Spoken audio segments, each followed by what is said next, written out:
আমরা দেখলাম এসএসসির পরীক্ষার ফর্ম ফিলাপের পরে মামলায় উঠে আসলো বেশ কিছু টেন্টেড ঢুকে গেছে। তুমি বুঝতে পারছো এসএসসি কতটা জাল জচ্চুরি করেছে সরকারের কথাতে? কিছুই না, সরকারের কথাতে। চেয়ারম্যান হবে তোমরা, বড় বড় স্ক্যাম করবে তোমরা, বড় বড় লাল বাতি গাড়িতে ঘুরে বেড়াবে, ঘন্টায় ঘন্টায় বিরিয়ানি খাবে, বাইরে অভুক্ত ছেলে মেয়েরা ধর্নায় বসে থাকলেও তোমার বিরিয়ানির সাপ্লাই বন্ধ হবে না, আর জনগণ ধরে দেবে টেন্টেড কার্ড। তুমি দেখেছো ওই কথাটা বলার পরে গাধা হাসছিল, কতগুলো গাধা খ্যাক খ্যাক খ্যাক খ্যাক করে পার্থ বসুরের কথাটা শোনার পরে। এই যে পার্থ বসু বলছেন, তারপরে অসহায় এসএসসি বলছে যদি চোর ছ্যাচোর ঢুকে পড়ে আপনারা ধরে দেবেন, আমি ধরতে পারবো না, আমার সেই ক্ষমতা মুরদ নেই। তৃণমূল নেতারা গান পয়েন্টে আমাকে পরীক্ষাটা নেওয়াচ্ছে, সিদ্ধার্থ বাবুকে গান পয়েন্টে পরীক্ষাটা নেওয়াচ্ছে। দাদা একেবারেই যে চিত্র আমরা দেখতে পাচ্ছি এসএসসির ক্ষেত্রে, কখনো সুপ্রিম কোর্ট কখনো হাইকোর্ট, বারংবার ধাক্কা খাচ্ছে এসএসসি এবং রাজ্য, তারপরেও পিছু হচ্ছে না একেবারেই তারা কোনোভাবেই। যে টেন্টেড লিস্ট, সেই টেন্টেড লিস্টেও গন্ডগোল দেখতে পাচ্ছি, নতুন পরীক্ষা পদ্ধতি সেখানেও গন্ডগোল দেখতে পাচ্ছি। কি বলবেন, এই পরীক্ষা কি বাতিল হবে? আমি শুরুর দিন থেকে বলছিলাম এই পরীক্ষাটা বাতিল করার জন্যই সরকার পরীক্ষাটা নিচ্ছে। 2,29,000 11-12 500 টাকা করে দিয়েছে। অন্য রাজ্যেরও বেশ কিছু আছে যেটা নিয়ে তৃণমূল বেশ ঢাকঢোল পিটিয়ে বলল তার রাজ্যের, পশ্চিমবঙ্গে তারা অন্য রাজ্য থেকে এসএসসি দিতে এসছে, মানে পশ্চিমবঙ্গ কতটা মানে চাকরির বাজারটায় কত বড় একটা প্রশস্ত দিক, এখানে সরকার কত মানে বেকারদের কথা ভাবে, কত জব। আমি ছেড়ে দিলাম ওই কথাগুলো। তৃণমূল এমন একটি দল ন্যূনতম সাফল্যটাকে বড় করে দেখায়, কিন্তু ব্যর্থতাগুলোকে কোনোভাবেই স্বীকার করে না, অন্যের ঘাড়ে দিয়ে দেয়, ব্যক্তিগত বলে ফেলে, কিংবা তুমি বেশি কিছু বলতে গেলে এই তো ভোটে জিতেছি। দেখো সুপ্রিম কোর্টে কিংবা হাইকোর্টে একাধিকবার 2016 প্রাইমারি থেকে শুরু করে বিভিন্ন স্তরে 43টা দপ্তরের দুর্নীতির একাধিক অনুষঙ্গে, তার মধ্যে নিয়োগ দুর্নীতি পৌরসভায়, নিয়োগ দুর্নীতি একাধিক সেক্টরে বারবার ভর্ষিত হয়েছে, কাঠগড়ায় দাঁড়িয়েছে। তারপরেও আমি এসএসসির ক্ষেত্রেই বলছি, এসএসসি এত মুচলেখা দিয়েছে 31শে ডিসেম্বরের মধ্যে রিক্রুটমেন্ট সম্পূর্ণ করবে। 2016-র যে পরীক্ষাটা পুরো বাতিল হয়েছে, চাকরিটা রিক্রুটমেন্টটা কমপ্লিট করবে, এবং ততদিন পর্যন্ত এই শিক্ষকদের, যাদেরকে স্পেসিফিক্যালি মাননীয় সুপ্রিম কোর্ট বলেছিল not specifically found to be tainted, অর্থাৎ এদের মধ্যে কতগুলো বালু আছে, এই চালে কতগুলো কাকড় আছে আমরা কেউ বলতে পারিনি, তাই সবার চাকরি গেছে। এবার সুপ্রিম কোর্ট বারবার সতর্ক করে বলেছিল আপনারা কিন্তু দেখবেন কোনো রকম টেন্টেড ক্যান্ডিডেটরা যেন পরীক্ষায় না বসে। কোনো রকম যদি বসে থাকে তাহলে কিন্তু একদম স্পেসিফিক যে we are keeping a close watch on you, এই কথাটা শব্দটা ব্যবহার করেছিল। What you are doing please be mindful, if you do any tinkering with our orders we will come down like ton of bricks ইয়ে করে দেবে। এটা নয়, শুধু তাই নয়, সুপ্রিম কোর্ট এই সরকারকে এক চিমটিও বিশ্বাস করেনি বলে, ঠিক আছে, ওরাল আন্ডারটেকিং থেকে শুরু করে ভলেন্টারি কনসার্ট দিয়েছিল এই সরকার সুপ্রিম কোর্টের কাছে, কোর্টের কাছে দিতে বাধ্য হয়েছিল। সুপ্রিম কোর্ট কিন্তু এই সরকারকে বিলিভ করতে পারেনি, তাদের শিক্ষা দপ্তর এসএসসিকে বিশ্বাস করতে পারেনি, তাই আন্ডারটেকিংটা নিয়েছিল 31 তারিখের মধ্যে আপনাকে পরীক্ষাটা নিতে হবে, এবং শুধু নিতে হবে না, নিয়ে একটা লিস্ট বের করতে হবে। সেই মর্মে আর্টিকেল 12 তারা একটা আন্ডারটেকিং দিয়ে এসেছিল, এসএসসি শিক্ষা দপ্তরে দিয়েছিল, পর্ষদ দিয়েছিল, তাই তো হয়ে গেল। তার মানে কথাটা ঘুরে দাঁড়ালো কি, পুরো পরীক্ষাটা হয়েছিল সুপ্রিম কোর্টের তত্ত্বাবধানে, গুরপথে। দেখো কতটা একটা সরকার কতটা দুর্নীতিগ্রস্ত হতে পারে, কতটা, যে সুপ্রিম কোর্ট হাইকোর্ট বারবার লিখিত নিয়েছে, বারবার ভৎসনাদ করেছে, বারবার ওয়ার্নিং দিয়েছে কেউ যেন না বসে। তারপরে আমরা কি দেখলাম, এসএসসির বিজ্ঞপ্তির সময় আবার জটিলতা তৈরি করলো। ওই যে রাজ্যের মুখ্যমন্ত্রী বলেছিল না ইন্ডোর স্টেডিয়ামে, আমার কাছে ABCDEFGHI সব প্ল্যান আছে, প্ল্যানগুলো শুরু করলো এসএসসি সরকারের কথাতে। কি করলো, 50% যোগ্যতা মান পোস্ট গ্র্যাজুয়েটের 50% রেখে দিল। এক বিতর্ক, বলা হচ্ছে 16র পরীক্ষা, সুপ্রিম কোর্ট বলেছে 16র পরীক্ষাটা নিতে, তা 16র নিয়মটাই হবে, তাই তো করলো কি, 16র পরীক্ষা 50%, 16র পরীক্ষায় ছিল 45, মানে কিছুই না, যত বাদ দেওয়া যায়। তারপরে আবার দেখা গেল এসএসসি প্যানেল, টেন্টেডদের প্যানেল বের করেনি, তাহলে আমরা বুঝতে পারছি না কারা পরীক্ষা আবার বসছে। আবার মামলা হলো, আবার সুপ্রিম কোর্টের অর্ডারে টেন্টেডদের লিস্ট বেরোলো, সেই লিস্টটা আধখাচরা। কি ছিল, নাম গোত্রহীন, ধরো নীলমণি সাহারায়, কোনো একটা সাবজেক্টে টেন্টেড, তুমি নীলমণি সাহারায় বললে পরে কি পুরোপুরি হলো, কোন সাবজেক্ট, কোন স্কুল, বাবার নাম কি, তাই তো সম্পূর্ণ একটা ডেটা, এগুলো কিন্তু দেয়নি, শুধু নাম। বোঝা গেল এদের মধ্যে একটা বড় অংশকে আবার পরীক্ষা দেওয়ার জন্য যত ফাঁক ফোকর খুঁজছে এসএসসি, কার কথায়, তৃণমূল নেতাদের কথায়। আবার মামলা হলো, আমরা দেখলাম এসএসসির পরীক্ষার ফর্ম ফিলআপের পরে মামলায় উঠে আসলো বেশ কিছু টেন্টেড ঢুকে গেছে। তুমি বুঝতে পারছো এসএসসি কতটা জাল জোচ্চুরি করেছে সরকারের কথাতে, কিছুই না, সরকারের কথাতে। তারপরে ফাইনালি এই এত কিছুর পরে মামলা মাননীয় সুপ্রিম কোর্ট তো মানে তুলোধনা করে দিল।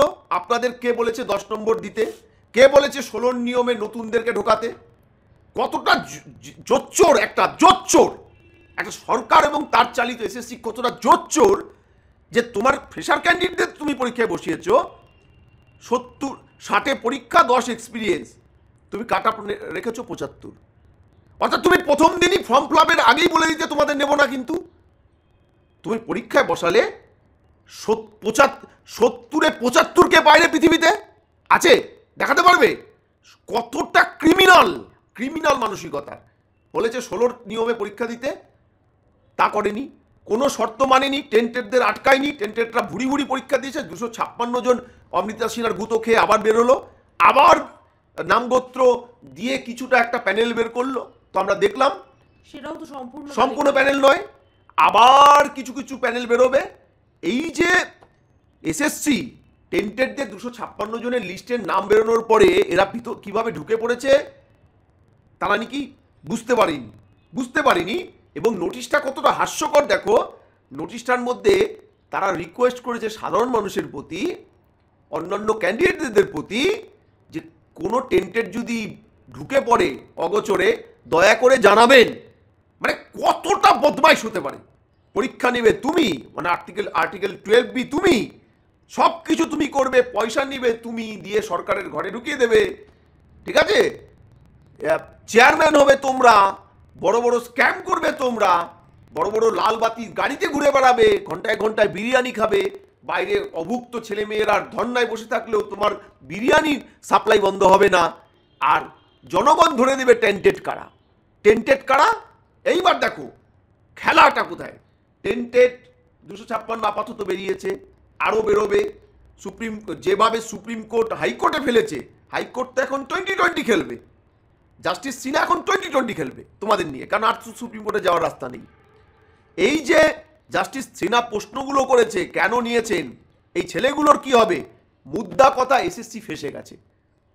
তুমি ফ্রেশারদের পরীক্ষা নিয়েছো, তুমি এমন জাল জোচ্চুরি করেছো যাতে পুরনো তোমার তৃণমূল নেতাদের পয়সা দিয়ে যারা তখন চাকরিটা কিনেছিল তাদের ম্যাক্সিমামকে নেওয়া যায়, একের পর এক প্যাচ কষেছো। এবার তুমি ফ্রেশাররাও তোমার ঘাড়ে চড়ে বসেছে। আর এই যে পরীক্ষাটা নিয়েছো, যেই পরীক্ষায় একটা বড় অংশ 2016 যোগ্য যারা পরীক্ষাটা দিয়েছে তারা তো এবার তোমাকে চাটনি বানাবে। আর তারপরে তার 3 দিন আগে আমাদের দুর্ভাগ্যজনক শিক্ষামন্ত্রী, রাজ্যের দুর্ভাগ্যজনক শিক্ষামন্ত্রী প্রাক্তন অধ্যাপক ব্রাত্য বসু, নাট্যকার ব্রাত্য বসু একটা স্টেটমেন্ট দিয়ে বসলেন, ভারতবর্ষে নাকি সবচাইতে নিষ্ঠার সাথে পশ্চিমবঙ্গের এসএসসি পরীক্ষা নিচ্ছে শিক্ষক নিয়োগের। হারে গাধায়ও হাসবো, কিন্তু ভারতে অন্য কোনো রাজ্যে এরকম পরীক্ষা হয়েছে দেখাতে পারবে না? তুমি দেখেছো ওই কথাটা বলার পরে গাধা হাসছিল, কতগুলো গাধা খ্যাক খ্যাক খ্যাক খ্যাক করে পার্থ বসুর কথাটা শোনার পরে। এই যে এই যে পার্থ বসু বলছেন, তারপরে অসহায় এসএসসি বলছে যদি চোর ছ্যাচোর ঢুকে পড়ে আপনারা ধরে দেবেন, আমি ধরতে পারবো না, আমার সেই ক্ষমতা মুরদ নেই। তৃণমূল নেতারা গান পয়েন্টে আমাকে পরীক্ষাটা নেওয়াচ্ছে, সিদ্ধার্থবাবুকে গান পয়েন্টে পরীক্ষাটা নেওয়াচ্ছে, এটা উনি বুঝিয়ে দিলেন। ওনারা কোনো কিছু করার নেই, এইভাবেই চলবে। ওরা যদি 1000 বার সুপ্রিম কোর্টের নির্দেশে 1000 বার পরীক্ষাও নেয়, তাও টেন্টেডরা ঢুকবেই, কারণ সরকার চাইছে ঢুকাতে। ফলে এসএসসির কিছু করার নেই। প্রশ্নটা হচ্ছে, তুমি খুব সুন্দর একটা ইয়ে করলে, পরীক্ষাটা কি আদৌ থাকবে? আমি বলছি থাকবে না, কারণ পরীক্ষাটা তুমি পুরোটাই ভুল নিয়েছো। এই যে আপনি বলছেন পরীক্ষা থাকবে না, ব্রাত্য বসু তো বলছেন যে নিয়োগ হলে নির্বাচনে নাকি তৃণমূলের সুবিধা হতে পারে, সেই জন্য বিরোধীরা এই যে মামলা মোকদ্দমা করছে কথা বলছে। একদম ঠিক বলেছে, নিয়োগ হলেই তৃণমূলের সুবিধা হবে। কিরকম সুবিধা হবে? এই নিয়োগ পিছু টাকাটা নেবে তৃণমূল, তারপরে নির্বাচনে যেটা হবে সেটা ব্যবহার করবে। বাত্যবাবুর তো ওইটাই পড়ান কাটছে, চাকরির জন্য তো পড়ান কাটছে না। চাকরি পাক না পাক বাত্যবাবুদের বইই গেছে। কত কত বাত্যবাবুদের মানে দরদ, এই বেকারদের প্রতি কত দরদ, যে 16 সালের পর থেকে 22 লক্ষ পরীক্ষার্থীর মধ্যে চাকরিটা আলু পটল ঝিঙ্গের মতন বিক্রি হয়ে যাওয়া পরে যেই যোগ্য ছেলে মেয়েগুলো মাতঙ্গিনী হাজরা বা গান্ধী মূর্তির নিচে বসে আছে না, তাদের সাথে মমতা ব্যানার্জি একটাবার দেখতে যাওয়ার সময় পায়নি। বাত্যবাবুর সময় হয়নি ওদের সাথে একটু গিয়ে কথা বলার। ওদের বাচ্চা জন্মে ওই ফুটপাতে বড়ও হয়ে গেছে, এবার কলেজে ভর্তি হবে, ওই আবার ধর্ণা মঞ্চে নতুন করে ওরাও ধর্ণার জন্য রেডি হচ্ছে। বাত্যবাবু তারপরও ফাটা রেকর্ড, ভাঙা রেকর্ড বানিয়ে যাচ্ছেন। 2002 সাল, 2020, 2021 নির্বাচন, 20 ডিসেম্বর মাস, পার্থ চ্যাটার্জি শিক্ষামন্ত্রী, মুড়ি মুড়কির মতো ট্রান্সফার হচ্ছে, স্পেশাল ট্রান্সফার, টাকার বিনিময়ে। ভোট বৈতরণী পার করতে টাকা লাগে তৃণমূলের, সে টাকার সন্ধান এই সামনের নির্বাচনেও এই চাকরিটা করাতে পারলে বাত্যবাবুরা প্রচুর উপকৃত হতো। টাকাগুলো যে আসতো পার্টি ফান্ডে, তৃণমূল নেতাদের ফান্ডে। কুন্তল ঘোষ তো বলেই গেছিলেন, যুব নেতা সাইনি ঘোষের বন্ধু, মনে আছে? সে সাইনি ঘোষ পার্লামেন্ট কাঁপিয়ে দিচ্ছেন, সংবিধান বাঁচাও দেশ বাঁচাও বলছেন তো। সে সাইনি ঘোষের বন্ধু কুন্তল ঘোষ ধরা পড়ার পরে বলেছিল, আমি তো 10 নেই, 90 তো উপরে যায় চুরির টাকা। তাই এবার প্রশ্নটা হচ্ছে, 283 কোটি টাকা তো অলরেডি তোমার সিজ হয়েই গেছে এই চাকরি চুরির।